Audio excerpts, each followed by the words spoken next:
Next up on the roster is history's greatest monster. Yes, that's right, Jimmy Carter. Now, I feel like Jimmy Carter is...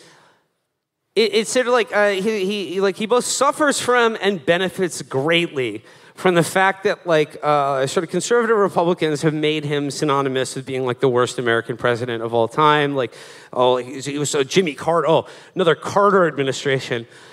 But that does sort of paper over the fact that he was a uniquely terrible president who was the author of like many of the worst maladies now facing this country. I mean, starting first and foremost with funding the Mujahideen in Afghanistan. Deregulating credit, trucking, airlines. I mean, this was one of the reasons that Kennedy actually primaried him in 1980. But he's brought up sort of like a McGovern figure by people on both sides and was just sort of like the beginning but dripless start of a neoliberal turn in both parties. No, Jimmy Carter walked so Bill Clinton could run. Yeah. And it's just right, when they were making Bill Clinton, they were like, oh, we need to add like pedophilia to this. Then it will like win re-election. But like, think in mind, like, you know, as regards to like, as he sort of like set the mold for like every Democrat that came after him being a just huge fucking loser. The thing is like, unlike when Clinton came into office and like triangulation was a strategy to like how to deal with Congress, Jimmy Carter became president at a time when it was like essentially Congress was still governed by the like New Deal Great Society consensus, and he was really the first made a conscious choice to move away from that into like neoliberalism, to ditch Keynesian economics, and to like deregulate industry and like deregulate all industries and finance and throw labor overboard. And the thing is like, he didn't need to do that to win votes or appeal to Congress. If anything, it probably killed him, and that's why he was a one-term president. But the thing is, it was like he set in path this idea that if you are a Democrat and you are pursuing policies that greatly to the great detriment of the people who vote for you, and that are like overwhelmingly unpopular with the American public, then you must be doing something right. Yeah, it proves that you're a good person and a virtuous one because you're not doing things for political gain. You're doing things because they're the right thing to do, but they're only the right thing to do because you have been brainwashed by Milton Friedman and shit. And that's so you're like, oh no, people need to suffer. It's for their own good. And then it turns out no, it took all of the money that was being created anyway and privatized it basically. But he got to be like, oh, they kicked me out because they couldn't handle the truths. They couldn't handle the grim truths that I was giving them as president. And so he gets to go home and spend the next 60 years building fucking houses for poor people and think that he is the greatest martyr in political history. And that matters way more than actually doing anything for anybody, which is now the model that all Democrats have to follow, because Carter inaugurated the party that could no longer actually have a pitch to improve anybody's conditions of life. Like Democrats, when they were popular, their deal was, hey, you want more money? We'll give it to you. You want more of this and that? We got you. With Carter, it started being, we can't do shit for shit. We can't do anything for anybody. But what we can do is look sad about it and make you feel like we empathize with you.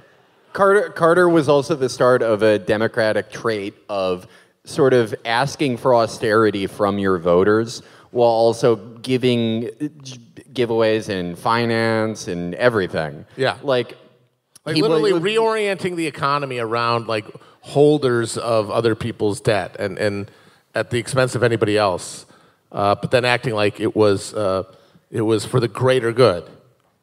You know, Jimmy Carter, he was the first person to utilize the Paul Volcker summoning circle. Yeah. The flame that our leaders cannot relink. The Paul Volcker flame has burned out now, and Brandon is suffering the consequences. What's so funny is that, so obviously, for Carter, it's like when he loses the election, it's like that's sort of a validation of him. It's like they couldn't handle it. I'm basically Jesus, and I sacrificed myself to do what was best for everybody. But there still was a pitch to voters in 1980, which was, well, we're going to tell them the truth. we're going to tell them like it is, and then we're going to propose realistic solutions based on that premise.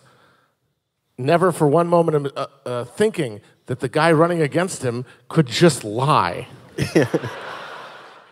Like the Carter idea was like, well, we have this reality, these new constraints, this new economy with the energy shock, with the oil and everything.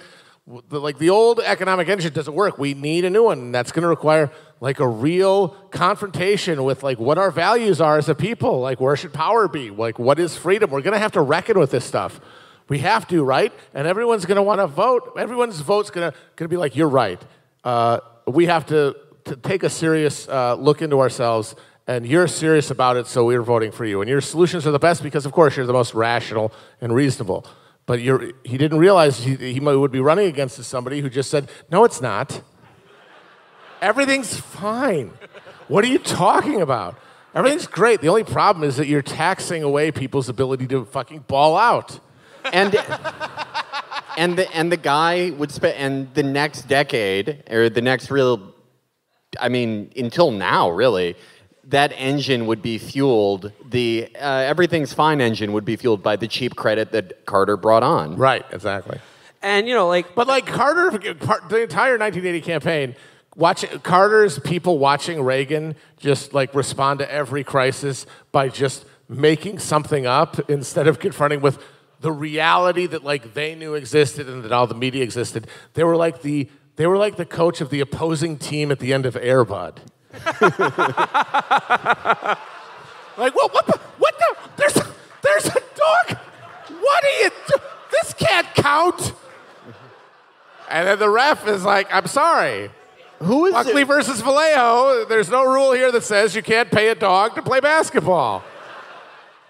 Who was the hapless loser who worked for Carter who was like, oh, I know, I'm going to get Carter to read Culture of Narcissism. That is very funny.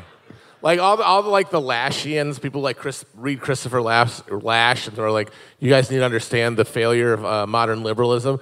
Jimmy Carter and his entire inner circle read Christopher Lash, and when they were trying to figure out what to do about like the economic crisis, the energy crisis in the late 70s, they like summoned a bunch of people to literally do a book club on Christopher Lash, and then they brought him to the White House and literally said, "What should we do?" And he's like, "I don't know."